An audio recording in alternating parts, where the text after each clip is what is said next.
Okay, we're going to play swap out mechanic with the 2010 Mini Cooper today. We don't know what's wrong with it, so we're just going to start swapping parts. Stick with us.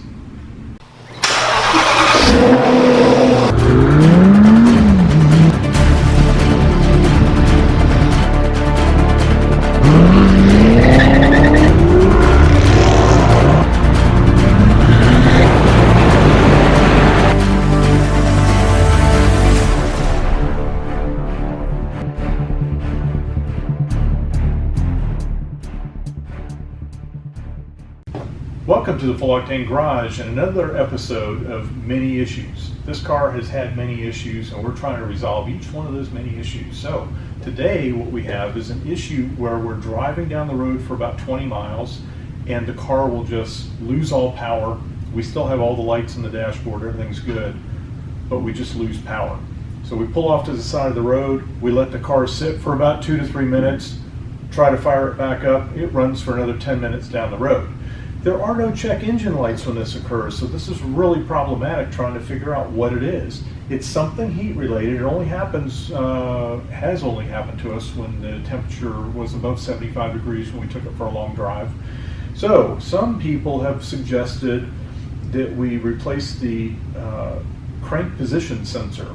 The crank position sensor is about a $50 item. We figured out it's not too bad. The car has about 113,000 miles on it. So we're going to see if that fixes the problem. We have also swapped all of the relays, and I have swapped the master fuses in the fuse box just to make sure none of them are causing an issue. The problem that we don't think it is we don't think it's a fuel delivery issue, because the fuel delivery issue would have given us a low pressure fuel warning if it was a fuel delivery issue. We are not getting a warning, not getting an error in any sort. So what you need to do to change the crank position sensor is obviously a crank position sensor, a T25 Torx bit with an extension and a socket, and a trim removal tool. The trim removal tool is to pull a pin out that removes the cover, and we'll go down underneath the car and show you exactly how to do that.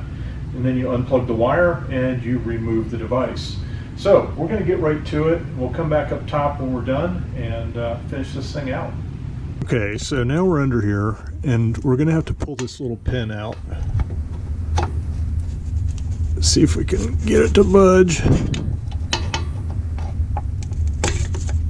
It's probably going to end up breaking on us.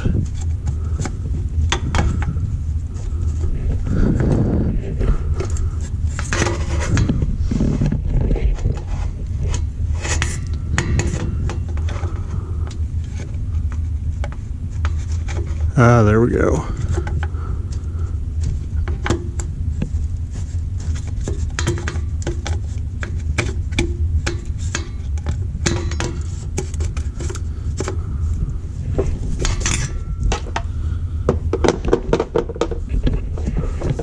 So now what's going to happen is we're going to pull that off.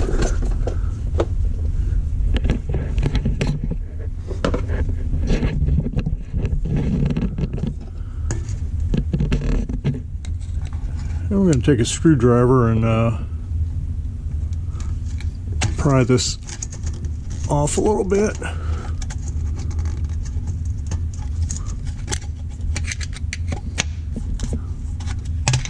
There we go.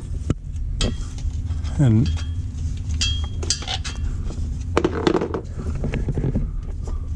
we'll get that out of the way.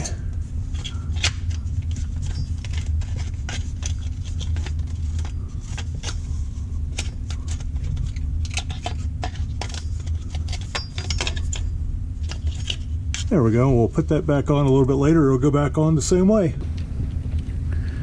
Okay, up in here there's a T25 Torx.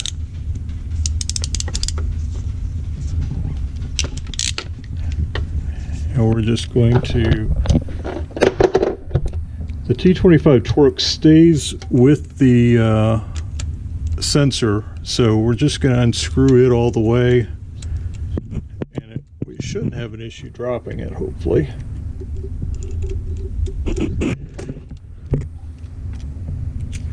And now that should be loose, just about out.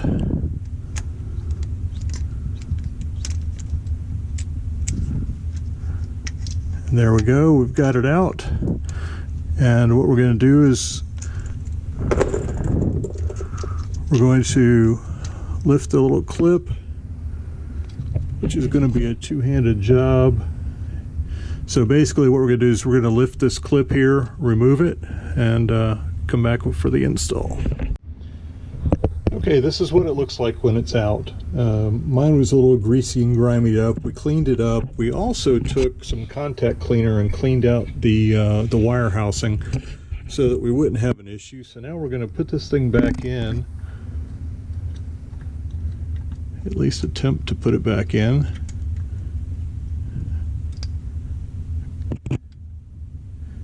And it does kind of hold itself up there. Now we're going to take our Torx and try to start threading it in.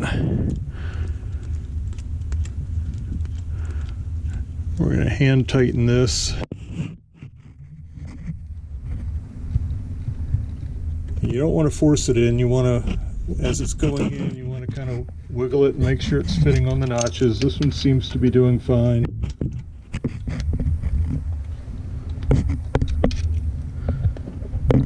I do not know what the torque spec to this is, but we're going to just give it a good snugging up so that we don't have it backing out in here while we're driving.